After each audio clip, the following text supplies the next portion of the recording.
ছোটখাটো ইকুয়েশন ছিল, যখন আরো কমপ্লেক্স কিছু ইকুয়েশন আসে, সেই ইকুয়েশন গুলো সলভ করতে গেলে আমাদের নিউমেরিক্যাল কম্পিউটিং দরকার পড়ে। তারপর ডিফারেন্সিয়াল ইকুয়েশন গুলো, ইন্টিগ্রেশনের যে ইকুয়েশন গুলো ছিল সেগুলো সলভ করার জন্য আমাদের নিউমেরিক্যাল কম্পিউটিংটা দরকার পড়ে।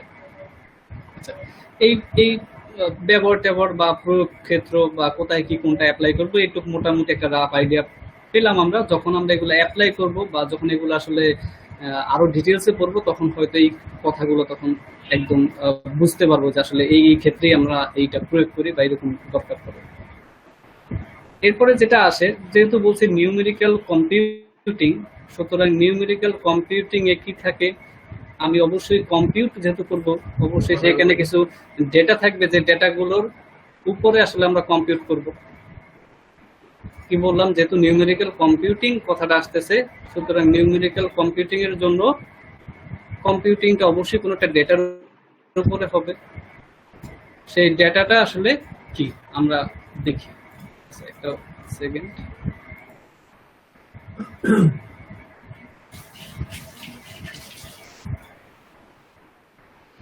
আচ্ছা, সো নিউমেরিক্যাল কম্পিউটিং এর মধ্যে দুই ধরনের ডেটা আছে।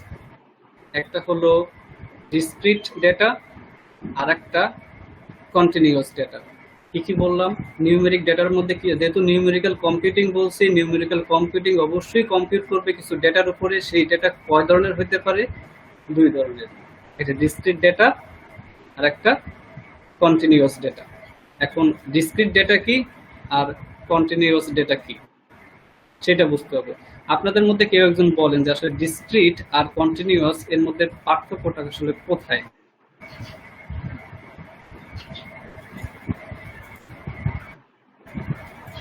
হ্যালো,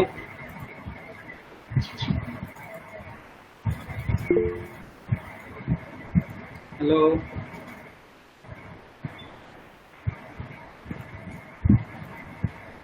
আমার কথা শুনতে পাওয়া যাচ্ছে না?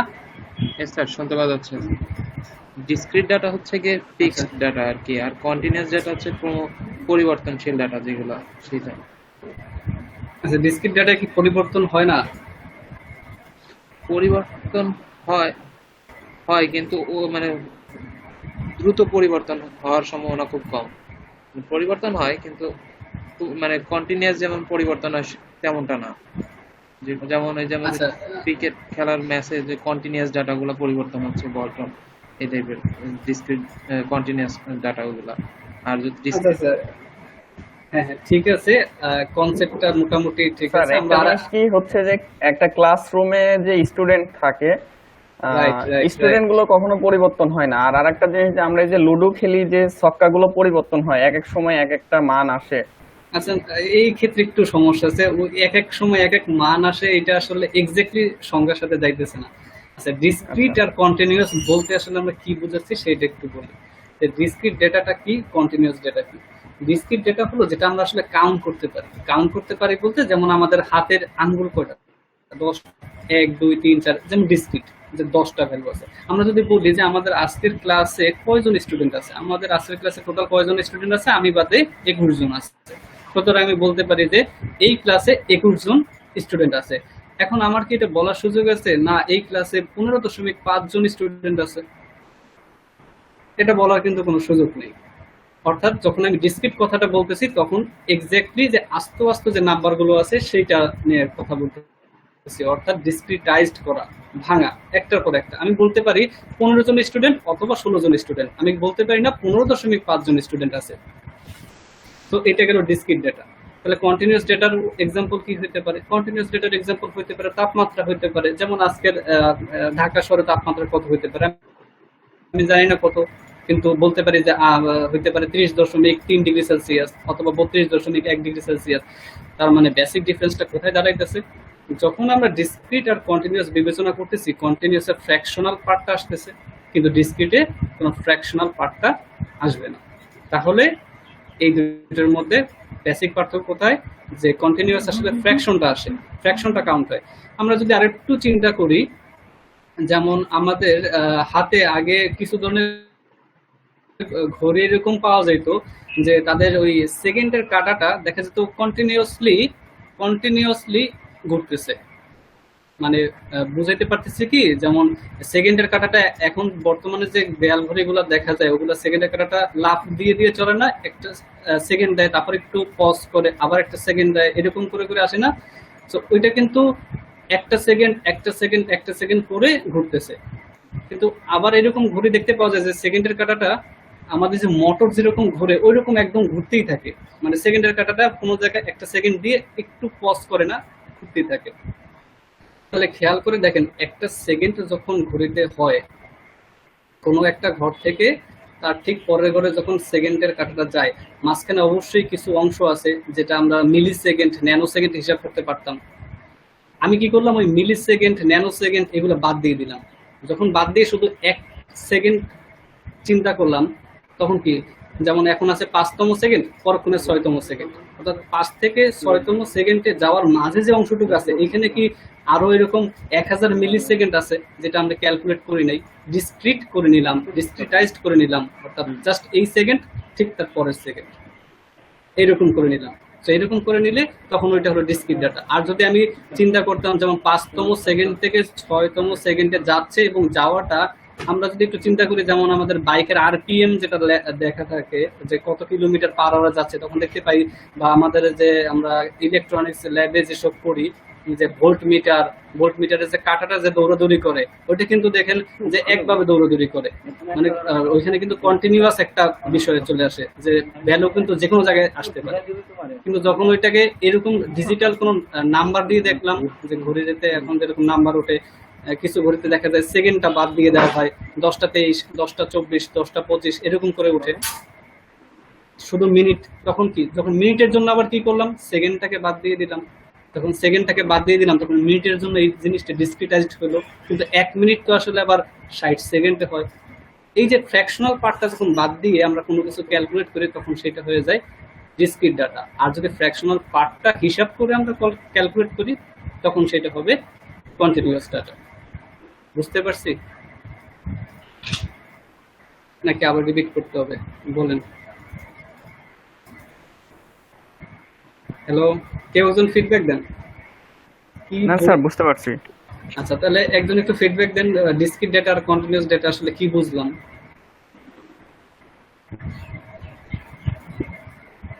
কেউ একজন, এখানে 22 জন স্টুডেন্ট আছে, কেউ একজন, এনিওয়ান?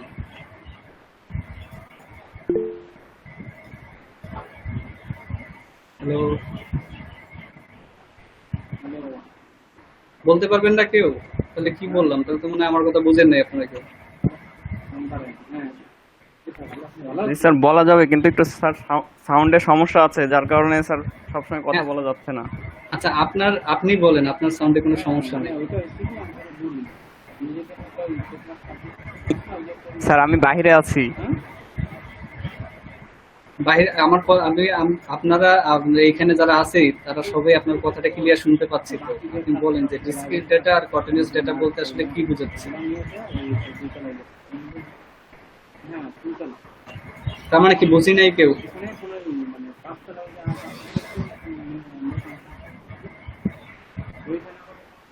আচ্ছা, ডিসক্রিট ডেটা আর কন্টিনিউয়াস ডেটা এই পার্থক্যটা বোঝার জন্য যেটা বললাম, এক্সাম্পল হিসেবে দিলাম যে ফ্র্যাকশনাল পার্টটা যদি আমাদের আসে তাহলে সেটা হবে কন্টিনিউয়াস ডেটা।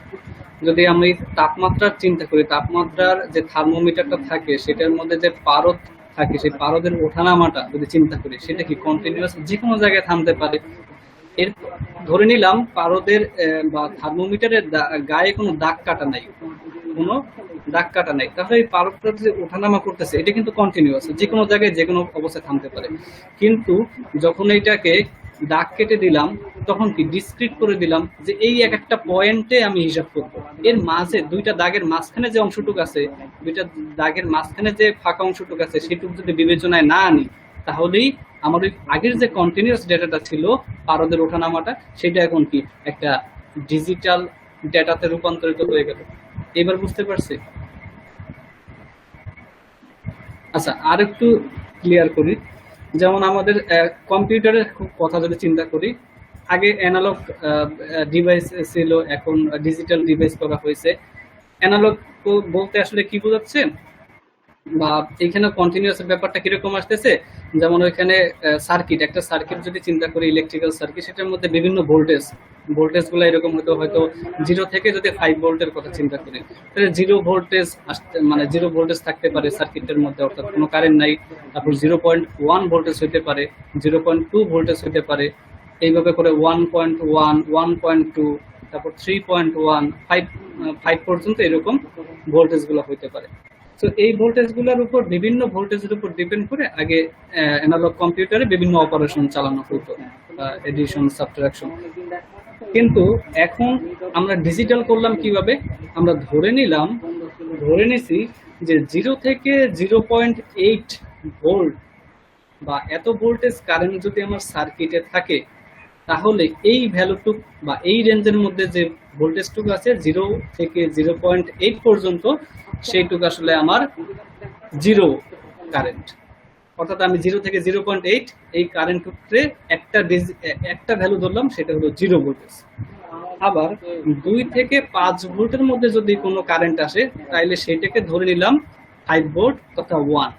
যেহেতু কম্পিউটার 0 আর 1 এ কাজ করে, দেখেন আমার 0 থেকে 5 ভোল্টেজের মধ্যে কিন্তু অনেক এরকম কন্টিনিউয়াস ভ্যালু আসতে পারতো, 0.1, 0.2, 0.3 এরকম অনেক ভ্যালু আসতে পারতো।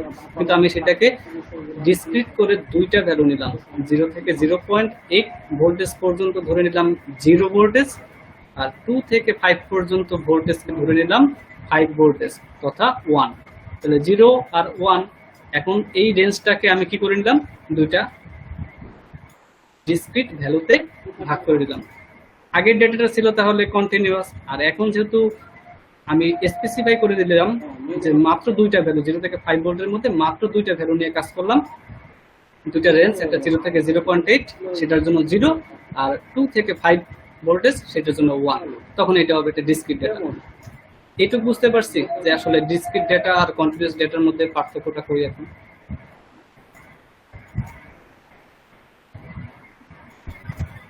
আচ্ছা, ফিডব্যাক হয়তো অনেকেই দিতে পারতেছে না।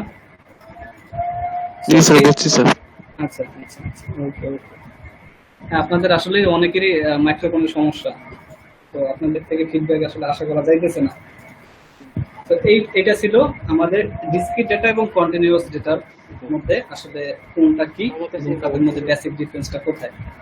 এখন কোন কম্পিউটিং এ যদি আমরা কন্টিনিউয়াস ডেটা নিয়ে কাজ করি তথা অ্যানালগ ডেটা নিয়ে যদি কাজ করি, তাহলে সেটা হবে অ্যানালগ কম্পিউটিং।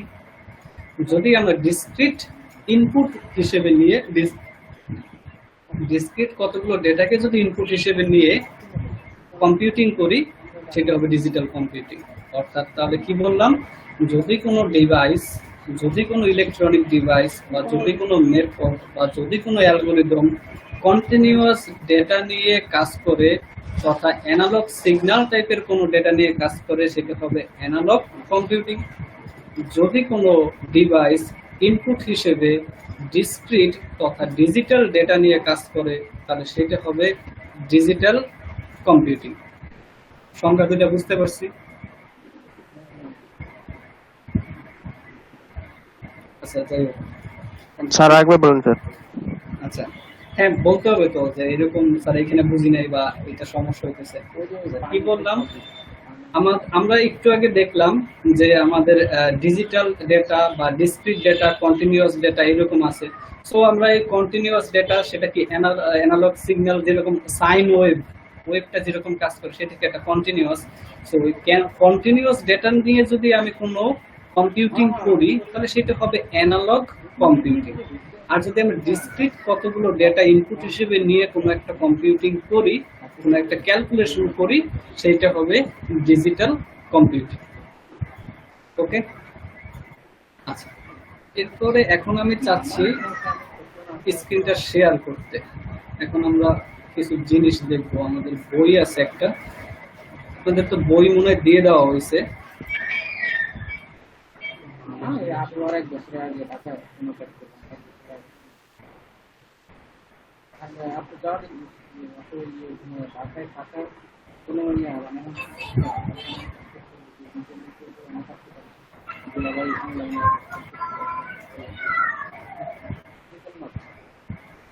আচ্ছা, আমার স্ক্রিনটা দেখা যাইতেছে?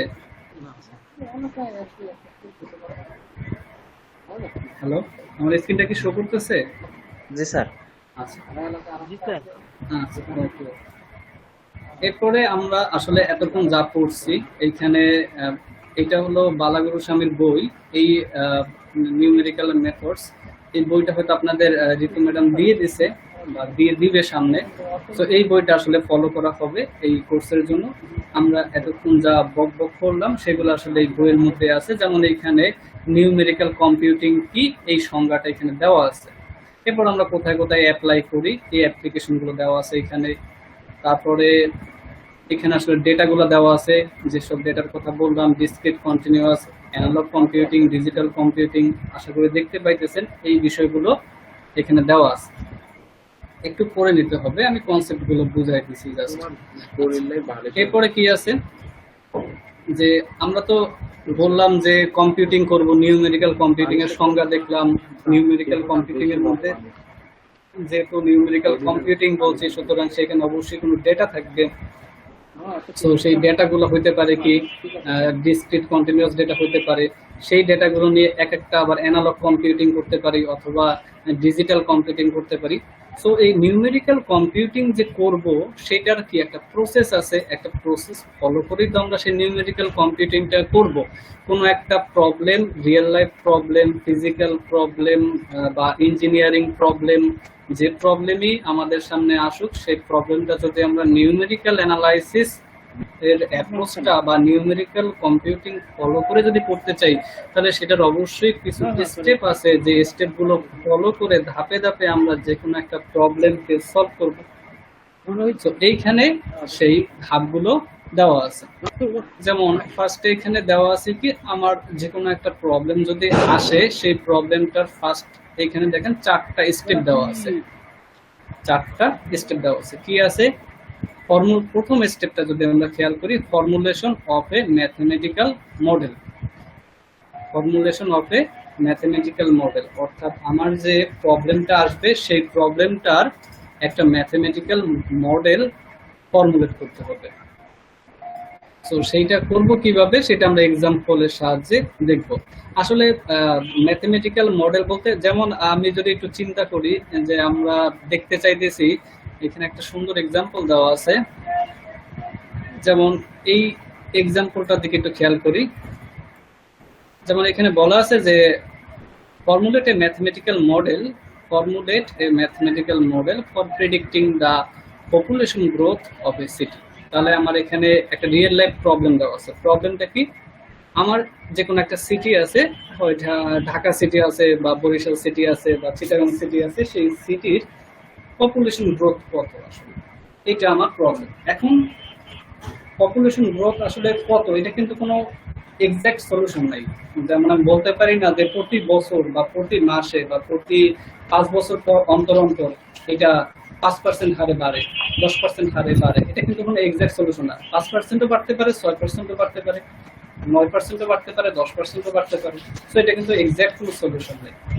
তাহলে আমরা এটার মধ্যে কি করতে পারি, নিউমেরিক্যাল কম্পিউটিং করতে পারি, যে একটা অ্যাপ্রক্সিমেট ভ্যালু ধরতে পারি, বলতে পারি প্রায় 5% হারে বাড়ে বা প্রায় 10% হারে বাড়ে। তো আমার প্রবলেমটা কি, একটা সিটির পপুলেশন গ্রোথ কত সেটা বের করা। তাহলে এটা আমার একটা রিয়েল লাইফ প্রবলেম। এখন যেহেতু এটা নিউমেরিক্যাল কম্পিউটিং করব, সুতরাং নিউমেরিক্যাল কম্পিউটিং এর প্রথম স্টেপ যেটা formulation of A mathematical model, একটা ম্যাথমেটিক্যাল মডেল আমাকে তৈরি করতে হবে। তাহলে সেটা কিভাবে করতে পারি, এখানে একটু খেয়াল করি যে সেটা কিভাবে করা যায়। ফার্স্টে আমি কি করতে পারি, ম্যাথমেটিক্যাল মডেল তৈরি করার জন্য সেটার কিছু ভ্যারিয়েবল ধরে নিতে পারি। যেমন এখানে ধরে নেওয়া আছে এখানে যে population at time T, P of T. আমরা এখন এই ইকুয়েশনগুলো ডিটেলসে যাব না বা বোঝানোর চেষ্টা করবো না। যখন আপনারা আরো যখন এইসব মেথডগুলো করবেন তখন এই ইকুয়েশনগুলো বুঝবেন। আমি জাস্ট বলে দিচ্ছি ওভারভিউ হিসেবে, এরকম কিছু ভেরিয়েবল আমরা অ্যাসাইন করে নিলাম, কিছু টার্ম ধরে নিলাম, কিছু হাইপোথিসিস ধরে নিব, হাইপোথিসিস বা অ্যাজাম্পশন ধরে নিব, যে বলে নিব এরকম হলে এরকম, কিছু কন্ডিশন ধরে নিব যে এত পার্সেন্ট থেকে এত পার্সেন্ট কন্ডিশন করলে এইরকম রেট, বা এরকম থেকে এরকম করলে এরকম কিছু রেজাল্ট আসবে। আমরা যেরকম প্রোগ্রামিং ইফ এলস কন্ডিশন গুলো ব্যবহার করি, যে যদি আমরা 2 দ্বারা কোনো কিছুকে ভাগ করে ভাগশেষ যদি 0 পাই তাহলে এটা হলো একটা ইভেন নাম্বার, যদি ভাগশেষ 1 পাই তাহলে এটা হলো একটা অড নাম্বার। এই যে কন্ডিশন গুলো আমরা অ্যাপ্লাই করতাম, সেই রকম কিছু কন্ডিশন দিয়ে দিব। তার মানে একটা প্রবলেম ছিল, সেটা হলো একটা সিটিতে পপুলেশন গ্রোথ কত সেটা বের করা। এখন ওইটাকে আমি একটা ম্যাথমেটিক্যাল একটা মডেলে রূপ দিলাম। সেটা কিরকম, যেমন আমি এখানে কিছু প্যারামিটার ধরে নিলাম যে পি অফ টি হলো টি সময়ে ওই সিটির পপুলেশন, তারপরে ডেল্টা পি দ্বারা বুঝলাম যে এটা দ্বারা বোঝাচ্ছে যে increase in population in time interval delta t, অর্থাৎ ডেল্টা টি টাইম ইন্টারভ্যালে কতটুকু পপুলেশন ইনক্রিজ করে, এই বিষয়গুলো ধরে নিলাম।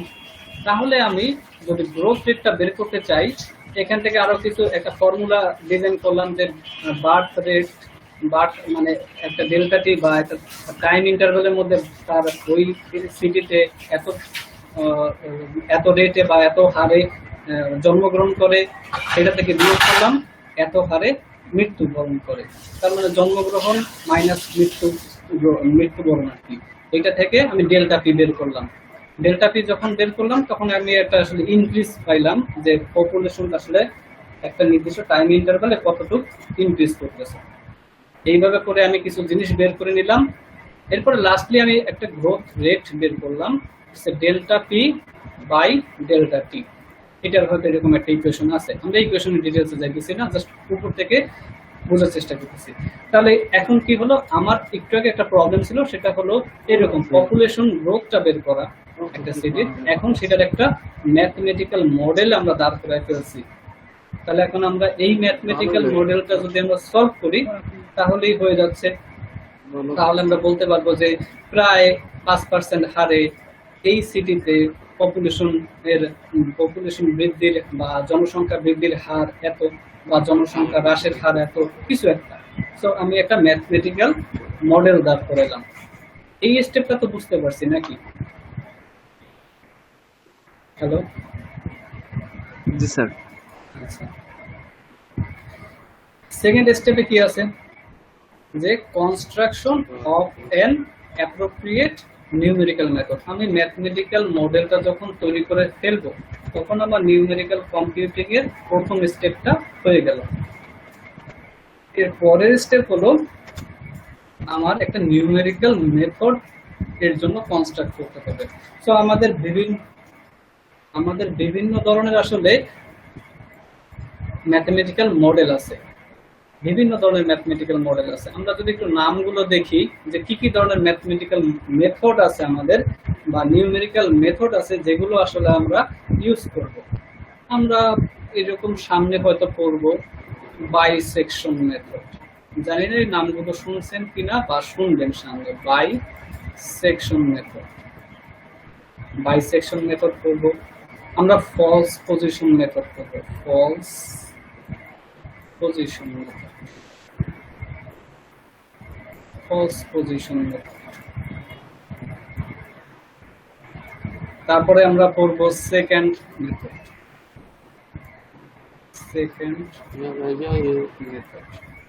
তারপরে আরো আছে নিউটন র্যাপসন মেথড আছে, গস ইলিমিনেশন, গস জর্ডান ইলিমিনেশন মেথড আছে। এরকম অনেকগুলো মেথড আপনাদের এই নিউমেরিক্যাল অ্যানালাইসিসে পড়ানো হয়। সো এই মেথডগুলোর মধ্য থেকে যেটা আমার জন্য বেস্ট, আমার এই প্রবলেমের মডেল ম্যাথমেটিক্যাল মডেল অনুযায়ী সেরকম একটা মডেল এর উপর বেস করে আমরা একটা নিউমেরিক্যাল মেথড চুজ করব বা কনস্ট্রাক্ট করব, যে এই মেথডটা আমরা আমার এই ম্যাথমেটিক্যাল মডেলে অ্যাপ্লাই করতে চাইতেছি।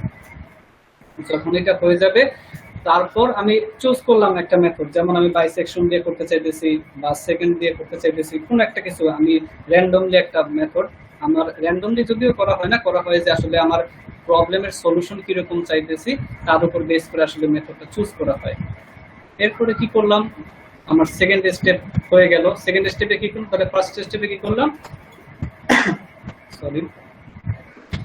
ফার্স্ট স্টেপে করলাম যে আমরা যে কোনো একটা প্রবলেম, যে কোনো একটা রিয়েল লাইফ প্রবলেমকে একটা ম্যাথমেটিক্যাল মডেলে ফর্মুলেট করলাম। এরপর সেইটা সলভ করার জন্য আমি একটা নিউমেরিক্যাল মেথড সিলেক্ট করলাম। বাস, দুইটা স্টেপ গেল। এবার থার্ড স্টেজে বা থার্ড স্টেপে আমরা কি করব, ওই মেথডটা ইমপ্লিমেন্ট করব।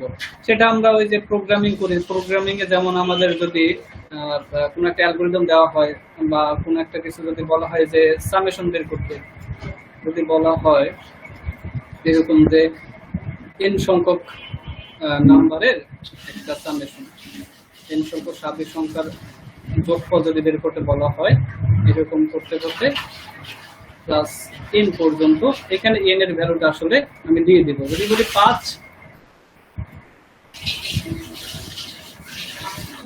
5, তাহলে 5 পর্যন্ত, 1 থেকে 5 পর্যন্ত আমি সামেশন করব। যদি 10 বলি 1 থেকে 10 পর্যন্ত সামেশন করব। সো এইটা করতাম কি, একটা ফর লুপ দিয়ে দিতাম, এরকম ফর লুপ দিয়ে। সো আমার প্রবলেমটা ছিল এইটা, আমি চুজ করলাম যে এটার একটা, ধরে নিই এরকম একটা অ্যালগরিদম আছে, যেটা ফর নামে একটা অ্যালগরিদম আছে। ফর অ্যালগরিদমের মধ্যে আমি আসলে এই জিনিসটা সলভ করব। তাহলে সেই অ্যালগরিদমের কাজ কি, সবগুলো নাম্বারকে ধরে ধরে যোগ করে দেওয়া। সো এখন এইটাকে এখন আমি ইমপ্লিমেন্ট করতে চাইছি। ইমপ্লিমেন্ট করব কিভাবে, i ইকুয়ালস টু ধরে নিলাম 1, তারপরে i এর ভ্যালু কোন পর্যন্ত বলছি, n পর্যন্ত যাবে, n পর্যন্ত গেল। তারপরে স্টেপে i এর মান 1 1 করে ইনক্রিজ করব।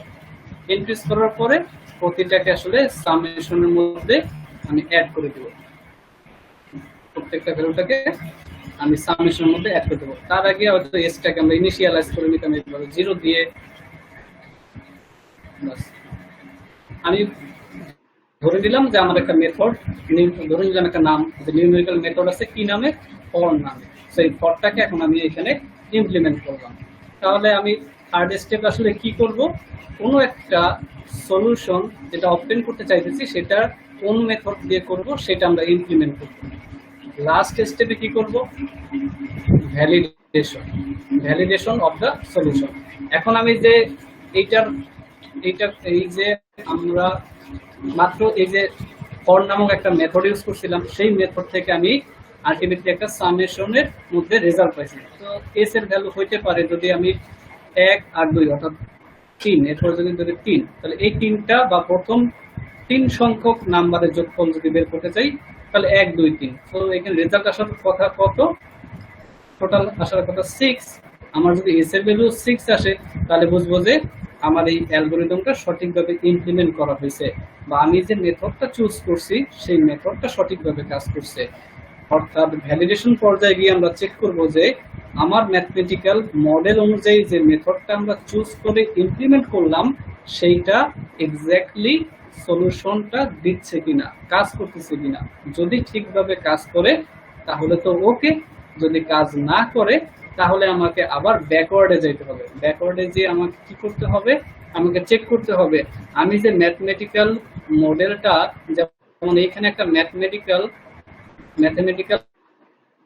মডেল ডিজাইন করছিলাম, সেই ম্যাথমেটিক্যাল মডেলে কোনো প্রবলেম আছে কিনা সেটা চেক করতে হবে, কোনো জায়গায় এরর আছে কিনা, ভুল আছে কিনা সেটা চেক করতে হবে। যদি এখানে কোনো এরর না পাই, তাহলে আমি সেকেন্ড স্টেপে কি করছিলাম, সেকেন্ড স্টেপে দেখবো যে একটা মেথড চুজ করছিলাম নিউমেরিক্যাল, দেখবো যে সেই আমার যে সিলেক্ট করা মেথড, সেই সিলেক্ট করা মেথডটার মধ্যে কোনো ভুল আছে কিনা, বা এই মেথডের জন্য কাজ করতেছে না, বা ভালো রেজাল্ট আসতেছে না। যেহেতু বলতেছি নিউমেরিক্যাল কম্পিউটিং, তার মানে কখনোই কিন্তু এক্সাক্ট সলিউশন পাবো না, এটা অ্যাপ্রক্সিমেট ভ্যালু পাবো। যেমন আমরা ধরে নিতে পারি যে এইখানে সামেশনটা হলো 6 আসবে। যদি আমার রেজাল্ট, যদি এটা নিউমেরিক্যালি করি, যদি রেজাল্টটা 5.99 দেয়, তাহলে বলতে পারি যে এটা আসলে আমার এক্সাক্ট যে সলিউশন 6 তার কাছাকাছি আসছে, তার মানে আমার মোটামুটি এটা ঠিক আছে। তো এইরকম কিন্তু আমি এমন একটা মেথড ইউজ করলাম যেটার মধ্যে এস এর ভ্যালু আসলো 2.5, কিন্তু আমার রেজাল্ট হওয়ার কথা কত ছিল, 6। তার মানে আমার অ্যাকচুয়াল রেজাল্টের থেকে নিউমেরিক্যাল অ্যানালাইসিসের মাধ্যমে যে রেজাল্টটা পাইলাম সেটা আসলে খুবই পুয়ার একটা রেজাল্ট। এদের মধ্যে এরর অনেক বেশি, এইখানে কোথায় 2.5 আর কোথায় 6, সো এদের মধ্যে ডিফারেন্স অনেক বেশি, অর্থাৎ এরর অনেক বেশি। তার মানে এই মেথডটা আমার সিলেক্ট করা উচিত হয় না। তাহলে আমার এরকম একটা মেথড সিলেক্ট করতে হবে যেটা আমাকে অ্যাপ্রক্সিমেটলি এই আসল রেজাল্টের কাছাকাছি একটা রেজাল্ট দিতেছে। তাহলে আমার যদি ভুল হয় তখন আমাকে এই চেকগুলো করতে হবে। এরপরে চেক করতে হবে ইমপ্লিমেন্টেশনে কোনো ভুল বুঝছি কিনা। অর্থাৎ আমি যখন এই কোডটা লিখছি ফর লুপের জন্য, ফর মেথডের জন্য যখন কোডটা লিখছি তখন কোথাও কোনো ভুল করছি কিনা। অর্থাৎ আমি এখানে কিনা একটা এক যোগ করে দিচ্ছি, যেটা হিউম্যান এরর হইতে পারে। তো আমি হয়তো এখানে এসটাকে ইনিশিয়ালাইজ করি নাই জিরো দ্বারা, তাহলে কি এস এর মধ্যে একটা গার্বেজ ভ্যালু স্টোর হয়ে রয়েছে। যারা প্রোগ্রামিং করে তারা হয়তো বুঝতে পারবেন যে যদি আমি ইনিশিয়ালাইজ না করি তাহলে সি ল্যাঙ্গুয়েজে এস এর মধ্যে কিন্তু একটা গার্বেজ ভ্যালু, সেটা হইতে পারে 5,000 ভ্যালু সে আগে থেকে ধরে নিবে, ধরে নিয়ে ক্যালকুলেট করে।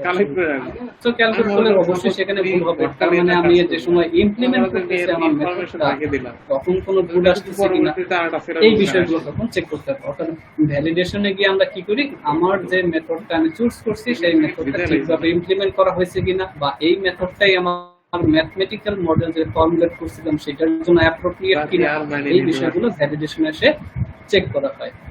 তাহলে এই প্রসেসটা কি বুঝতে পারছি? এমনিতেই না গেছে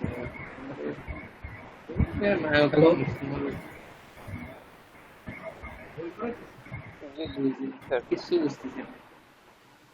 আচ্ছা, কোনো কোশ্চেন আছে? কোশ্চেন নাই, তাহলে আমরা এটা ডায়াগ্রামটা একটু দেখি। যেমন এইখানে ফার্স্টেই দেওয়া আছে, আমার ডায়াগ্রামটা দেখা যাচ্ছে? জি দেখা যায়। আচ্ছা আচ্ছা, সো এইখানে একটা ফিজিক্যাল প্রবলেম আছে। সেই ফিজিক্যাল প্রবলেমটাকে আমরা যেরকম এইখানে একটা ফিজিক্যাল প্রবলেম কি দেওয়া ছিল যে পপুলেশন গ্রোথ বের করা, সো এরকম একটা প্রবলেম আমার এখানে দেওয়া আছে। এরপরে আমি আমার ম্যাথমেটিক্যাল কনসেপ্ট ব্যবহার করে সেটার একটা ম্যাথমেটিক্যাল মডেল তৈরি করে ফেললাম। যেমন একটা মডেল এইখানে তৈরি করে ফেলছিলাম, এই যে একটা মডেল তৈরি করে ফেলছিলাম। সো এরকম যখন একটা মডেল তৈরি করে ফেললাম, তারপরে এটা গেল প্রথম স্টেপ, অর্থাৎ আমার প্রবলেম ওয়াইজ আমি একটা ম্যাথমেটিক্যাল মডেল ক্রিয়েট করে ফেললাম। এরপরে যখন ম্যাথমেটিক্যাল মডেলটা ক্রিয়েট হয়ে গেল, এরপরে একটা নিউমেরিক্যাল মেথড শিখছি। এটা বলছে যে bisection, false position, second, Newton Raphson, অনেক মেথড আছে। আমি একটা মেথড চুজ করছি। মেথডটা চুজ করার পর সেটাকে আমি এখন ইমপ্লিমেন্ট করলাম। এই স্টেজে এসে থার্ড স্টেজে এসে আমি ইমপ্লিমেন্ট করলাম। তখন আমাদের হয়তো কম্পিউটার, হার্ডওয়্যার, সফটওয়্যার যা আছে, যা প্রোগ্রামিং নলেজ সবকিছু মিলিয়ে দিলে আমি এটাকে ইমপ্লিমেন্ট করলাম। ইমপ্লিমেন্ট করার পরে আমি সলিউশন পাইলাম। সেই সলিউশনটা এখন আমরা ভ্যালিডিটি চেক করব। যদি কারেক্ট হয় তাহলে আমার এটা অ্যাপ্লাই করতে পারবো, অ্যাপ্লিকেশনে চলে আসবে।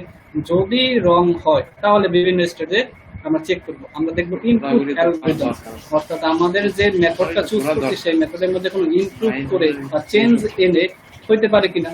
যদি না হয় তাহলে আমরা দেখি যে নিউমেরিক্যাল মেথড যেটা আমরা চুজ করছি এই মেথড দিয়ে কাজ করতেছে না, এটা বাদ, বাইসেকশন বাদ, ফলস পজিশন নিয়ে কাজ করি, ফলস বাদ, ভালো আউটপুট দিচ্ছে না, সেকেন্ড নিয়ে কাজ করি, সেকেন্ড বাদ, কাজ করতেছে না, নিউটন র্যাপসন নিয়ে কাজ করি, এটা করতেছে কিনা, এইভাবে চেঞ্জ করে দেখতে পারি।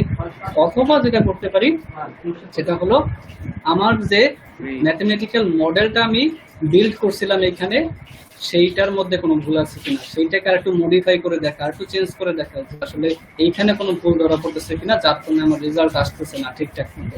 সো এইভাবে করে করে আমি একটা প্রবলেমকে নিউমেরিক্যালি কম্পিউট করব। বোঝা গেছে ডায়াগ্রামটা?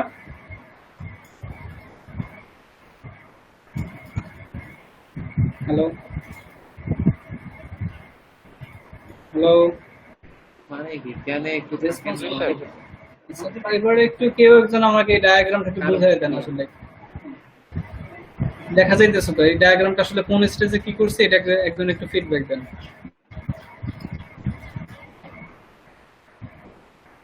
সব কথাগুলো কিন্তু বলা হয়ে গেছে, এখন জাস্ট একটু রিভিউ নিতে পারলে বুঝবো যে আপনারা বুঝছেন মোটামুটি।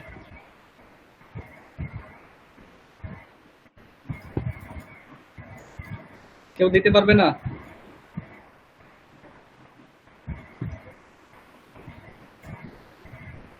হতাশ করতেছেন আসলে।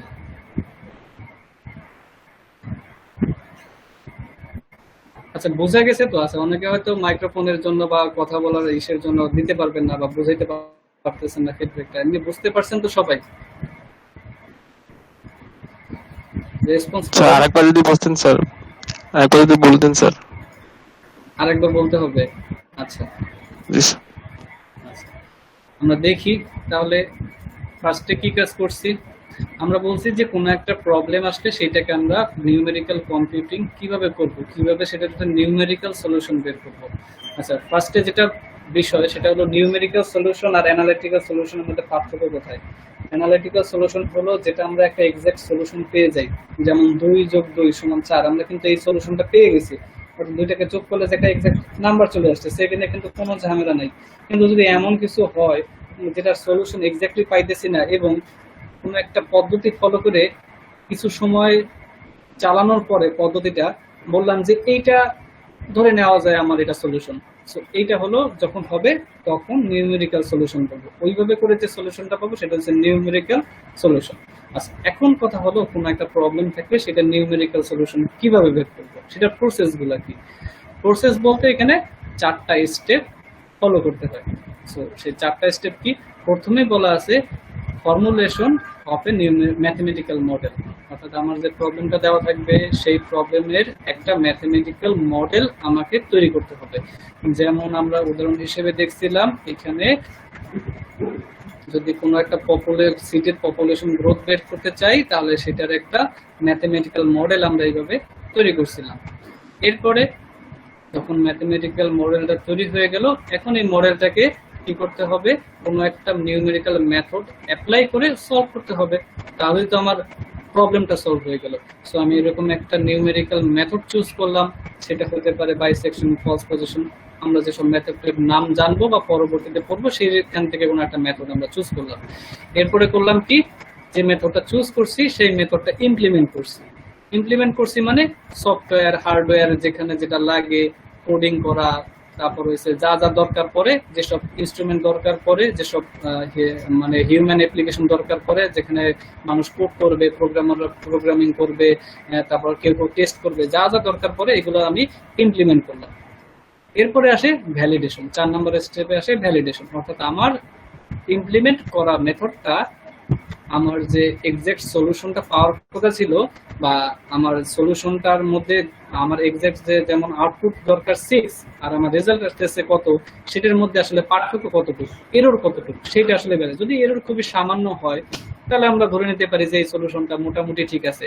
যেহেতু এটা নিউমেরিক্যাল সলিউশন, কখনোই এক্স্যাক্টলি হবে না, বলতে পারি যে আমার কাছাকাছি একটা সলিউশন পাওয়া গেছে। ওকে, যদি এরকম না পাই তাহলে হয়তো আমরা কি করব, ব্যাকওয়ার্ডে গিয়ে বিভিন্ন প্রসেস চেক করব। সেই প্রসেসিং গুলো চেক করছিলাম এইভাবে, যেমন আমি প্রথমে ম্যাথমেটিক্যাল মডেল তৈরি করছি, তারপর সেটার উপর একটা নিউমেরিক্যাল মেথড সিলেক্ট করছি, এরপরে সেটাকে ইমপ্লিমেন্ট করছি, ইমপ্লিমেন্ট করার পরে যে সলিউশনটা পাইছি সেটার ভ্যালিডিটি চেক করতেছি। ভ্যালিডিটি যদি কারেক্ট হয়ে যায় তাহলে তো অ্যাপ্লাই করেই দিলাম, আর যদি রং হয় তখন আমরা চেক করব যে আমাদের যে ইমপ্লিমেন্টেশনে কোনো প্রবলেম আছে কিনা, অর্থাৎ আমি ইমপ্লিমেন্ট করতে গিয়ে কোনো জায়গায় কোডিং করতে গিয়ে কোথাও ভুল করছি কিনা, সেই ভুলের কারণে আমার রেজাল্ট ভুল আসছে কিনা সেটা চেক করা লাগতে পারে। অথবা আমি যে মেথডটা চুজ করছিলাম সেই মেথডটা ভুল আছে কিনা, অন্য কোনো মেথড দিয়ে হয়তো আরো ভালো রেজাল্ট আসতো, সেইটা চেক করতে হবে।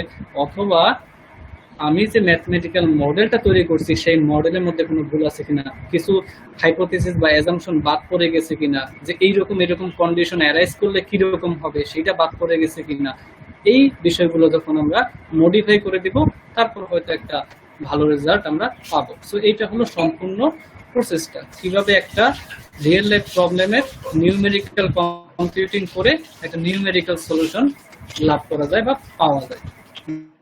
বুঝতে পারছি? হ্যালো, জি স্যার। আচ্ছা ঠিক আছে, ওকে। সো এই ডায়াগ্রামটা পড়তে হবে, এই যে ডায়াগ্রামটা দেওয়া আছে এটা পড়তে হবে। সো কি কি পড়তে হবে একটু দেখি। এখান থেকে নিউমেরিক্যাল কম্পিউটিং এর সংজ্ঞাটা পড়তে হবে, এখান থেকে অ্যাপ্লিকেশন গুলো পড়তে হবে, তারপরে নিউমেরিক্যাল যে ডেটা আছে ডিসক্রিট কন্টিনিউয়াস সেটা পড়তে হবে, অ্যানালগ কম্পিউটিং পড়তে হবে, ডিজিটাল কম্পিউটিং পড়তে হবে, প্রসেস 4টা যে স্টেপ আছে সেইটা একটু পড়তে হবে ডিটেলসে। এই ডায়াগ্রামটা পড়তে হবে, এরপরে এখানে ওই জিনিসগুলো আরো ডিটেলস একটু লেখা আছে, এই কথাবার্তাগুলো পড়তে হবে। ওকে, এরপরে যেটা আছে সেটা হলো characteristics of A numerical computing. একটা নিউমেরিক্যাল কম্পিউটিং এর কি কি বৈশিষ্ট্য থাকতে হবে। যেমন ফার্স্টে আমাদের এখানে কয়টা বৈশিষ্ট্য দরকার পড়বে, এখানেও 4টা বৈশিষ্ট্য দরকার পড়বে। Accuracy, rate of convergence, numerical stability আর এফিসিয়েন্সি। সো এটা এক একটা বলতে আসলে কি বোঝায় সেটা একটু দেখি। যেমন ফার্স্টে আছে আমার অ্যাকুরেসি। অ্যাকুরেসি বলতে আসলে কি বোঝাচ্ছে, যে every method of numerical computing introduces errors. They may be either due to using an approximation in place of an exact mathematical procedure known as truncation error,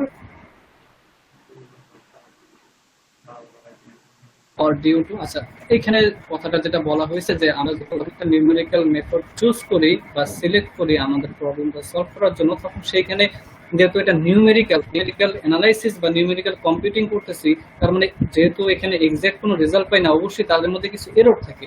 সেই এররগুলো কতটা আসতেছে, অর্থাৎ আমার রেজাল্ট থেকে আমার যেটা এক্সপেক্টেড রেজাল্ট সেটা থেকে নিউমেরিক্যাল কম্পিউটিংয়ের ফলে রেজাল্ট আসতেছে, বা বলা যেতে পারে একটা থিওরিটিক্যাল রেজাল্ট আর একটা প্র্যাকটিক্যাল রেজাল্ট। থিওরিটিক্যাল রেজাল্ট আর প্র্যাকটিক্যাল রেজাল্টের মধ্যে পার্থক্য, এইটার মাধ্যমে আমরা অ্যাকুরেসিটা বের করব। তার মানে আমি যে কোনো একটা মেথড চুজ করলে তো হবে না, তার যার যে মেথডের অ্যাকুরেসি যত ভালো হবে সেই মেথডটা আমরা চুজ করব। সো নিউমেরিক্যাল কম্পিউটিং এ আমার চেক করতে হবে কোন মেথডের অ্যাকুরেসি বেশি আমার ম্যাথমেটিক্যাল প্রবলেমটার জন্য। সো সেইটা আমাকে চুজ করতে হবে। তারপর আছে rate convergence. Rate of convergence আসলে বলেছে যে আমার যে সলিউশনের কাছাকাছি কে আসতেছে, অর্থাৎ কনভার্জ মানে মিলিত হওয়া, কোথায় আমার যে সলিউশনের সাথে একদম কাছাকাছি ভাবে মিলিত আছে কোন মেথডটা ফলো করলে বেশ ভালো রেজাল্ট পাইতেছি, সেইটা বিবেচনা রাখতে হবে।